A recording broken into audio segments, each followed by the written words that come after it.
혹시 이 옷 다른 사이즈도 있나요?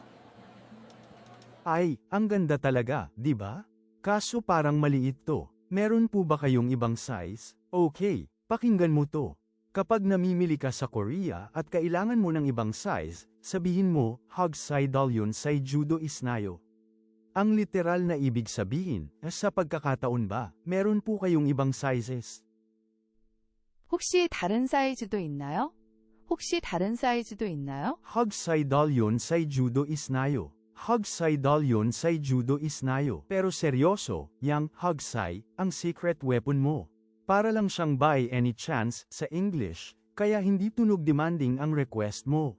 Hagsaidalyon sa judo isnayo. Sige, ikaw naman. I-practice mo to sa susunod mong pamimili.